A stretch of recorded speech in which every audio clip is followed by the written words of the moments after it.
being a passport bro isn't always the solution, and a lot of times when women want a divorce, it's valid.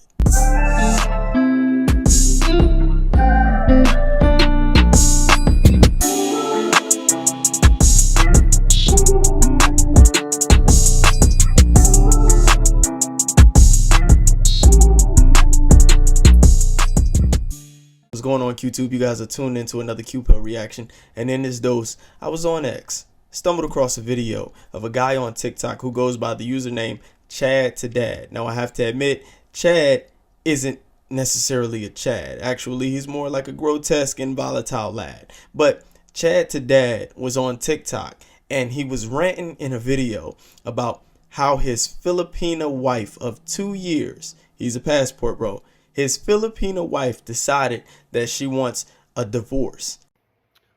Well, it didn't take long. It only took 2 years, literally to the day, December 27th, for my Filipino wife to become fully Americanized, hate everything about me and what I provide, and decide to leave. Yeah, welcome to the shittiest post that I'm ever going to make. There's a lot to it, and I'm not going to go into it, okay? But suffice to say, after providing and going on the Disney World trip, which included the funeral for my mom, I got up to day 6, I think, on that, because it all broke down at Magic Kingdom. Fucking ironic. And I didn't post anything after that, because when we got back from Orlando to St. Simons, Georgia, I was greeted with the announcement from Jayanne that she wanted a separation. And then I discovered through text that she had been discussing this with her family and making plans to also take the children. So that's heavy, right? That's a nuke. And I'm going to go into my bunker. So I came downstairs in my nice 4-story mansion and just stayed by myself through Christmas Eve and through Christmas Day. And I missed Christmas with my children. My in-laws, my mother and my father-in-law, and Jayanne, they proceeded to open the presents without me. Presents of which, all of which I bought. Yeah, the separation is a separation. I'm lucky enough to have a big house, and the logistics of it can be met right away, but I spent Christmas utterly by myself. And it's coming up on New Year's Eve, and I'm still alone. Because there's no communication from her. Why? Because she's communicating with her parents. She has the total backing and validation of her parents, plus TikTok, all external sources of validation, and it's my position, my feelings are not relevant. She's got it figured out. She's got a plan. I'm waiting to hear what the plan is, and we'll see what happens from that point.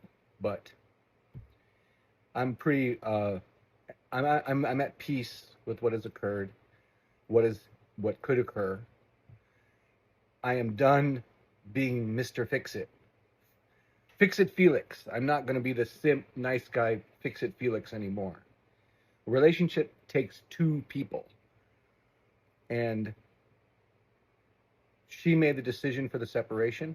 She's made the announcement and made plans with family to take our children back to the Philippines. And she's an adult. She has accountability. It's on her to come to me and explain to me what her plan is, such that it is, and what can be done about it. So, surprise, no more countdown with the great fun in Disney World. It was a fucking disaster. And, that's the truth. Social media is not about the truth, but I'm about the truth. So that's what I give you. Thanks. Now, my heuristics did the same exact thing you guys' heuristics are doing after you heard this video. It's assuming that Another woman took advantage of a passport bro. He went over there, got a woman believing that he was going to find a wife for a lifetime. She came over here to America, experienced a better life, experienced the liberation of being able to make her own choices, living a lifestyle of affluence, and realized that she no longer loved the guy. She only loved what he could offer, and she wasn't really in love with him. Took advantage of the situation, called for a divorce, and her goal is to extract every resource out of him that she can so that she can take care of her kids. My mind immediately went there as well. However, I had to do some further research. Now understand, this video went viral, and then he proceeded to make another video, Chad to Dad. He proceeded to make another video explaining what it actually means to be Americanized in the context in which he's using it. My Filipino wife has been Americanized. My Americanized Filipino wife. That seems to be triggering a lot of people. Let me explain what I mean. In America, if a woman, if a wife, even a girlfriend, is not happy in the relationship, all she has to say to the world on social media, and especially to the government, I'm not happy. And if she drops the word abused or anything along those lines, the American system steps in.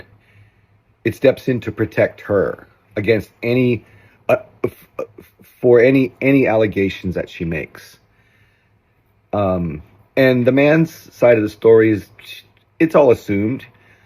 I'm an evil, controlling, patriarchal, oppressive white dude. And the narrative quickly, instantly becomes me bad, she victim. So the fight that we're having, that's still there. Okay? That's always going to hang over my head. I'm a passport bro. I brought her here. I married her here. I signed all the government forms saying that I will support her for a minimum of 10 or 1,000 years. I don't know. I don't even know what I signed. And all you dudes out there who have been through this, you know exactly what I'm talking about. Americanized means weaponization of the male-female relationship to benefit the female, because family court is not a judicial system. It's a corporation. For profit, digging into the pockets of dads, of men. Because, yeah, we're in a patriarchal system and men still have most of the money. And now that's exactly what's true in our relationship. She doesn't have any money. I have all the money. And it's, you know, a relationship can go south when the woman has lost love for her man and she's just going for the bag. And if she goes for the bag, she's going to get a huge portion of that. That's what I mean by Americanized. Jayan is solidly Filipina, and that comes with a lot of stuff. And one of those things is she's going to be fiercely defensive for her family, her mom and dad. And this whole fight is hinging on the fact that I disrespected her mom and dad. Never mind that they disrespected me too. We'll get into that later. But Jayan is not Americanized in that she's materialistic or even greedy. But she senses and she knows the support that she would get if things really got ugly between us. The American system is on her side, not mine, not the man's. You guys know what I'm talking about, right? Okay, that's it for now. More later. Happy New Year. Thanks for watching. So he explained what Americanized meant, and let me just reiterate, my mind demonstrated the same heuristics you guys' mind are demonstrating. I believe that the woman was totally in the wrong. I placed the accountability on the woman. I figured he was the victim. This was another woman that took advantage of him. Never mind the fact that I often preach to men that they should vet effectively in establishing if a woman genuinely desires them or not, or if she's just there for the resources. But overall, you still, when you get with a woman, you don't expect her to take advantage of you. I was under the impression that this is what transpired. She was Americanized and she ended up wanting him for what he could offer outside of actually having genuine desire for him and a deep desire to be with him based on physical attraction and an emotional connection. This was my premise based on the information that I gathered so far about this guy's situation. But then I did a little bit more digging because I am a certified relationship coach and there's often two sides to every story. And as someone who has coached married couples, as someone who has talked people out of divorce, as someone who has led people into marriage, yes, I've done these things and I've done it quite often. I understand that the male's perspective and his perception of the relationship is going to be different than the woman's perception and her perspective of the relationship. So I went to see if I could find some information on Jay-Ann's perspective and her perception about what actually transpired in the relationship. And I actually did. And this is what I stumbled across because she too has a TikTok and she responded directly to these videos that her husband made about her and their situation. And this is what she had to say. Well, it didn't take long. It only took 2 years, literally to the day, December 27th, for my Filipino wife to become fully I Americanized. think the word Americanized has nothing to do with someone who is disrespectful, especially to your people. Let's say that your closest people. It's because he disrespected my parents, screaming, snatching some things verbally and physically. So, what I am thinking that time, you are freely disrespecting me and abusing me. I think that's enough. You can do it. You can do it 24/7 to me. You can do it anytime. But to the point that you're going to be disrespecting my people, especially my parents, I think that's what, draw the line. I think that's when the time that I said, I want to separate. It's not because I wanted to separate just because I wanted it. I've dealt a lot with him for the last 2 years that I am. So that was his wife, Jay-Ann's response. And as you guys can see, she is a Filipino woman. She sounds like she's fresh off the boat. And she says Americanized has nothing to do with the fact that he was disrespectful towards her parents, towards his in-laws, towards her family. Now, I know what you all are thinking. She could be lying. This could be a manipulation tactic. But I would say that that's dismissive, and we actually need to see if there's any validity to what transpired between her and her husband, which resulted in her no longer wanting to be with him. So that's what I did. I went back to see if he would actually corroborate her story, and this is what I discovered that he posted. And might I add, this video didn't go viral. The video about her being Americanized and her leaving him and him playing the victim, those videos went viral. This video, however, that he posted just a couple days ago, prior to making this video, did not go viral and still has not went viral. The 5 things that I did to disrespect my Filipino in-laws. Now, I qualify Filipino because different cultures get disrespected in different ways. So don't come at me for being a racist. This is the context. Hi, Chad to Dad here. Had a horrible Disney World experience with my in-laws, and I'm just going to tell my side of it. Not my side of the story, but I'm going to say what I did to disrespect my Filipino mother and father, and as well as my sister. Number 1, I did not eat the food that they cooked. It wasn't because I didn't like it, and it wasn't because I wasn't hungry. It's because I protested. I didn't eat the food that they cooked. And then number 2, when they left the food out on the table, that stayed out all day, when we came back from one of the Disney World days, I called them slobs for leaving the food out. Number 3, I clapped sarcastically when Mama finally stepped in and helped Jay-Ann by bathing the kids after a long day. I clapped loud and long and sarcastically. Number 4, I snatched the keys out of Papa's hands. He spent his morning loading the car up, getting ready to go back to Georgia, and he went to hand the keys to me, and I just snatched them out of his hand and went down to start the car. And number 5, I told Ate, fuck you too, when she said that I was being a bad host. All right, that's the facts. That's the truth. Those are the top 5 things that I did to disrespect my Filipino mother and father-in-law and my sister-in-law.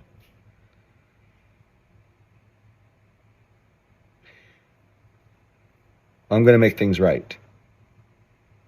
But it's too soon for that, and we will get to it. Thanks for watching. So you guys hear that? Interesting turn of events. He admits to actually being disrespectful, unnecessarily disrespectful, to his in-laws, her family. And he admits that he's in the wrong and he's going to try to fix it. Now, I know this may come as a shocking revelation to many of you. And first, hold up, let me just say, I'm currently in a relationship. And my girlfriend, she's Filipina. Since I met you, my life seems so better.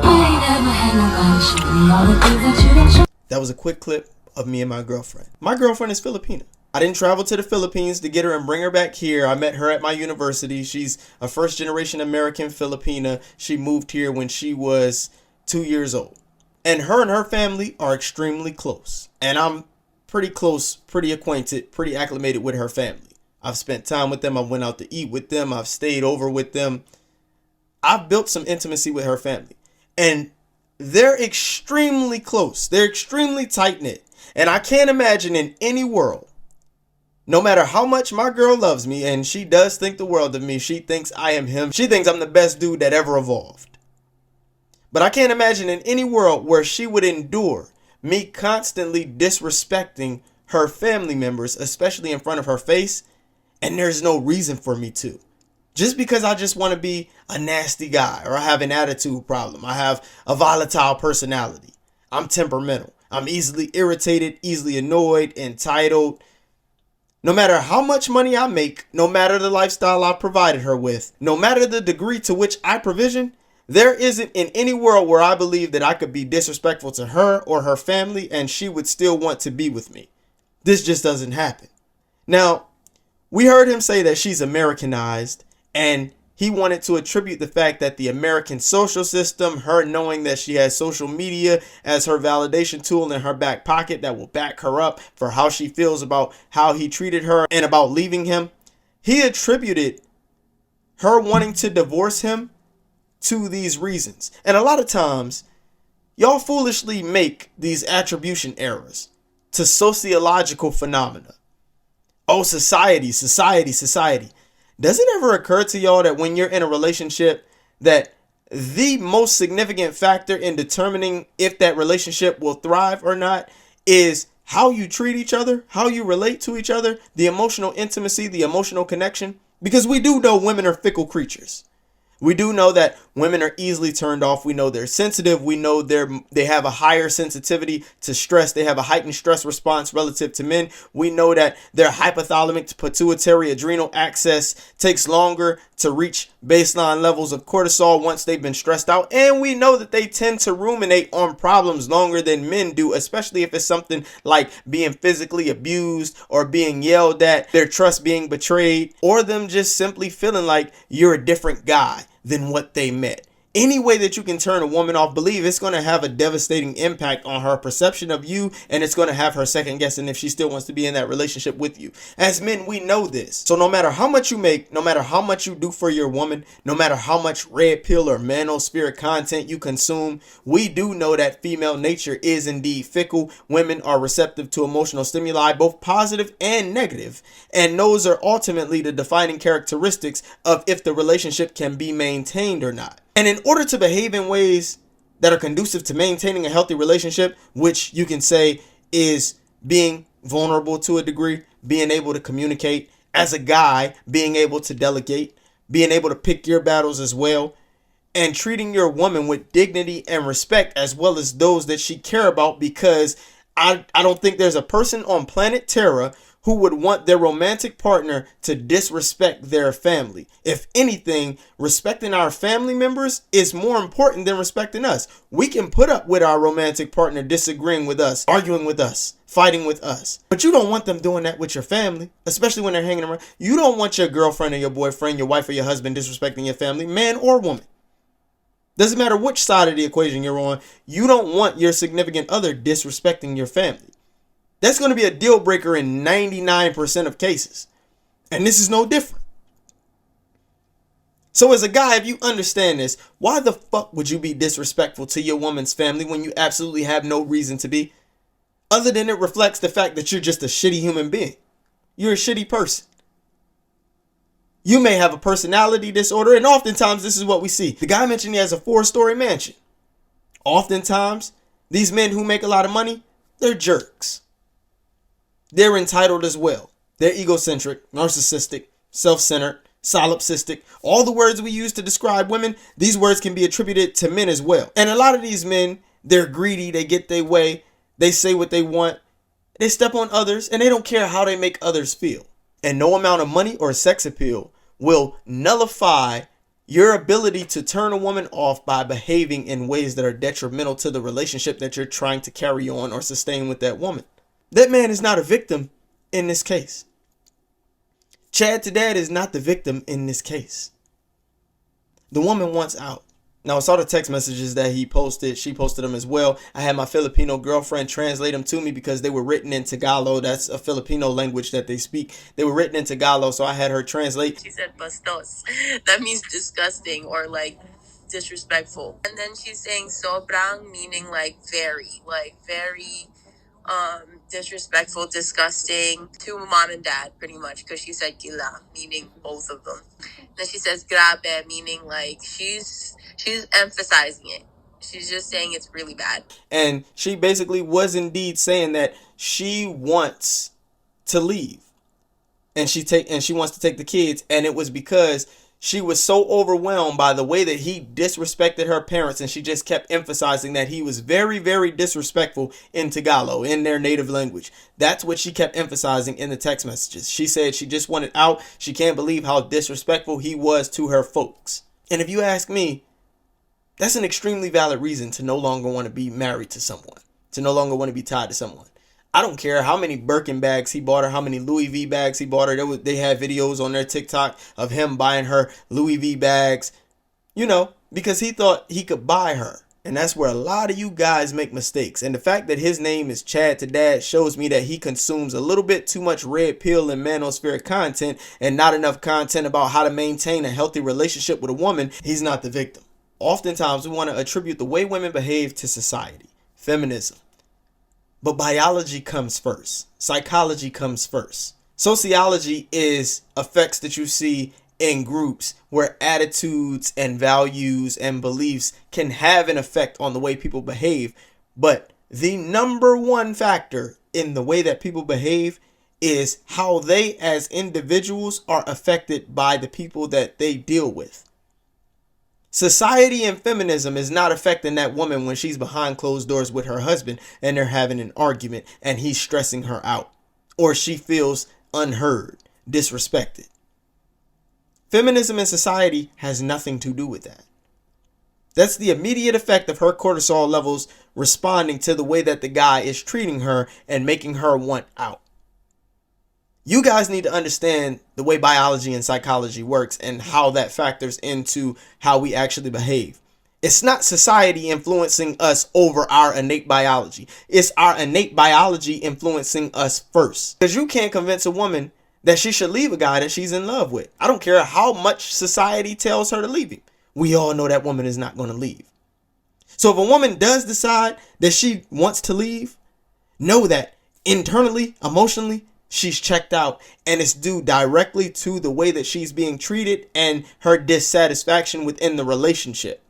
Not what the outside world is saying. The outside world only reinforces what is already innately there. It doesn't make a woman feel a way that she doesn't feel. It can't convince a woman to perceive her man in a way that she doesn't perceive. Only he can do that by the way that he treats her. You guys need to learn this. Stop blaming society and stop always assuming that men are the victims when they go out and get these women, because a lot of these men are actual assholes, apathetic, insensitive. When in reality, as I said, when you're with a woman and you're in a relationship, You have to be vulnerable to some degree. You have to be compassionate to some degree. You have to be sensitive to some degree, and you have to prioritize her feelings to some degree, because that relationship, as I tell most of the couples that I coach and anyone looking to be in a relationship is its own entity. It's a bowl that both of you pour into. You can put unhealthy ingredients and healthy ingredients into that relationship, but you treat that relationship as its own individual entity, because it's not always about you and your feelings. It's about what's going to make the relationship work. And oftentimes I communicate this is where women fall short when they become selfish or entitled or self-centered. That it's not about them and their emotions all the time. It's about what goes into that relationship mixing bowl in order to make the best product, in order to keep that product healthy. And in this case, it's the man who is pouring the wrong ingredients into the bowl, because women are not going to just sit around and let men disrespect them just because you make more money than her or take care of her. That doesn't give you the right to disrespect your woman. And no woman should sit around and endure disrespect from her man, especially disrespect towards her family. And most women aren't. I'll catch you guys on the next dosage. Over and out.